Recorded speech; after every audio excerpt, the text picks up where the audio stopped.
Now we've done dormancy and bud break. And then this is what bloom looks like. So this is what's called an inflorescence, right? So this is our grapevine flower.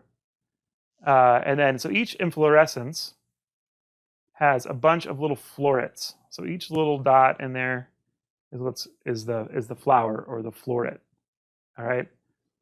And then this is what bloom looks like here. So now you can see the florets have like unfolded and all the little parts are out. And then this would be fruit set here. And then this is berry growth. So yeah, like I said, it occurs roughly 15 to 17 separated leaves. So you can think kind of 16 separated leaves. We have what are called caps. So you can see here the florets before they unfurl, right? They're being held down by like a cap that goes like this, which is essentially the petals of the grapevine flower.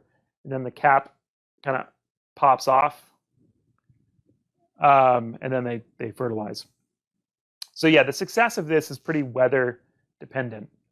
So you have higher success of flowering during kind of dry, like when the weather is dry and warm, not like too warm. If it's 100 something degrees and it's inhibiting photosynthesis and inhibiting respiration, then you can have flowering problems.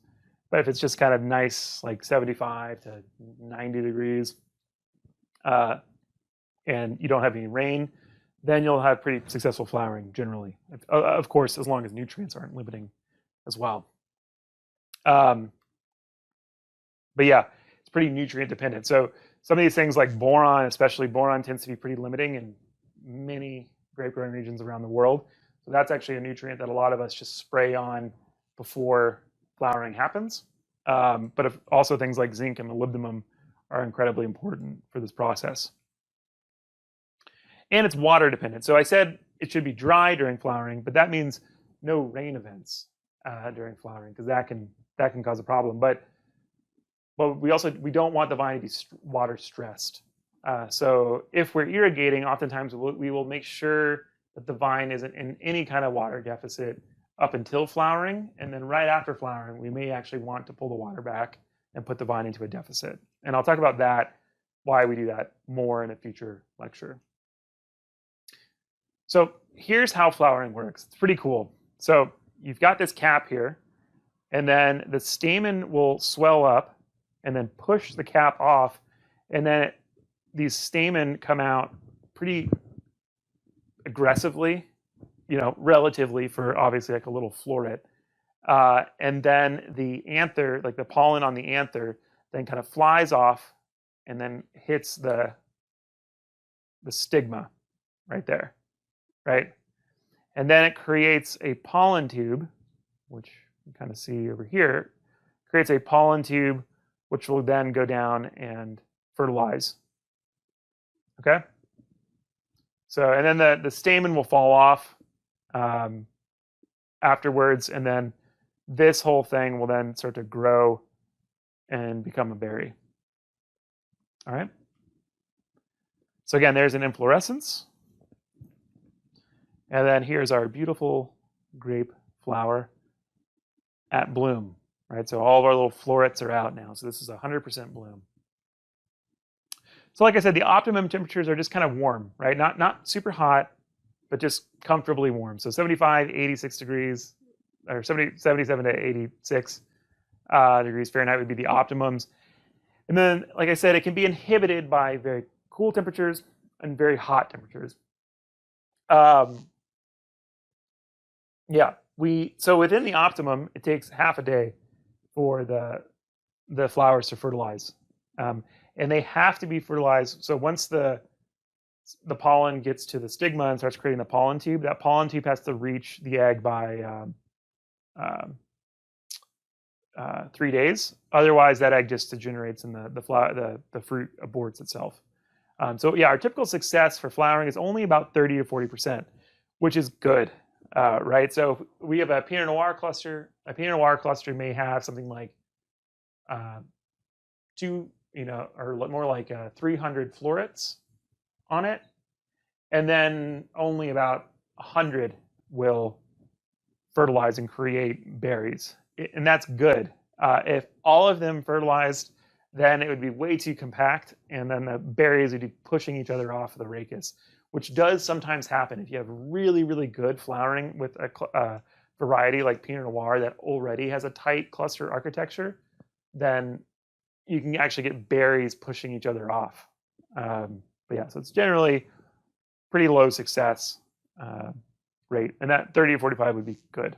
Okay, so here's a couple flowering disorders. This is called Shatter, or in the French, coulure. Most of us here in the United States and really in the English-speaking world call it Shatter. And these are unfertilized berries, unfertilized flowers. So you can see them there. They like just kind of stop. They kind of stop growing. This happens from cold weather during flowering events. High vigor as well. So if you have really, really vigorous vines and lots of shading on your inflorescences, then this can happen.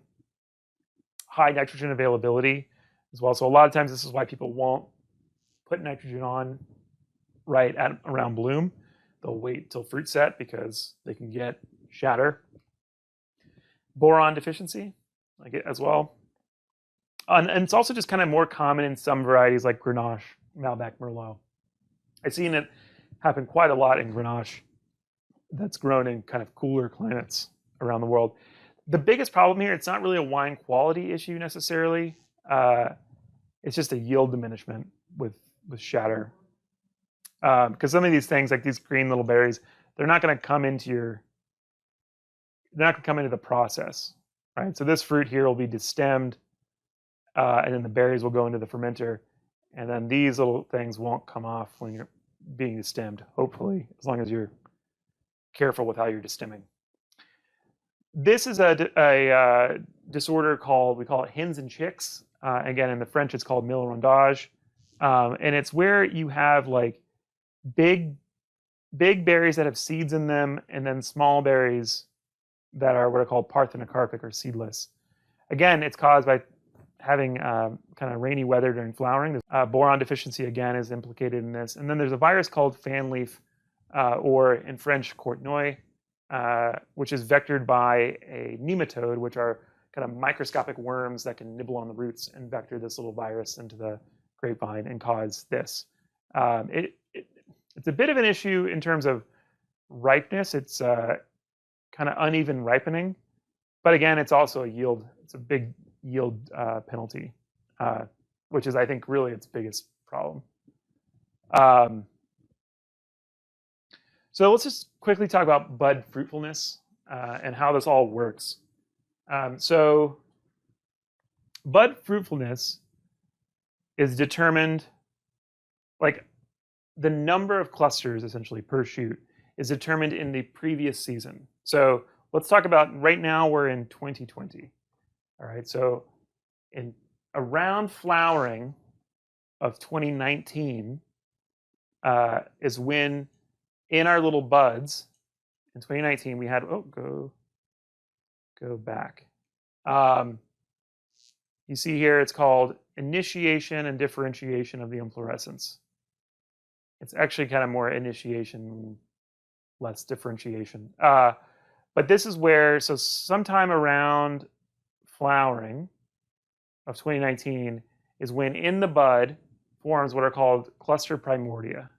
Okay, so that's, we kind of get the number of clusters per vine, roughly, or number of clusters per bud, determined around fruit set of 2019. Okay, and then we go into dormancy, and then we come into just before bud break and right at bud break. Now within our bud, those little pre-clusters, those cluster primordia, are now going to differentiate into florets. Okay, so now essentially what's been determined is the number of florets per inflorescence.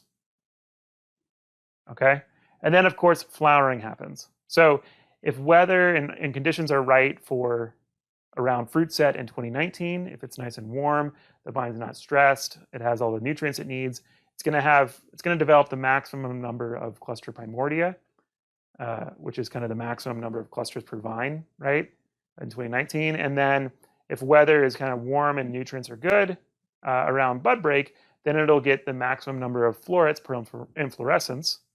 Okay, so now we're looking really good going into flowering. And then again, if during flowering the weather's nice and our vine isn't stressed out, then we'll get maximum yields. Okay, but the key thing to know here is that initiation of cluster primordia begins in the previous season around fruit set, and it's a 2-year cycle. Which then, as grape growers, we have to think in that way. So we actually think in that sort of long-term thinking. So during bloom, this is our key operation: spraying. This is when it's the most important time for us to get after things like botrytis, which is a fungal disease.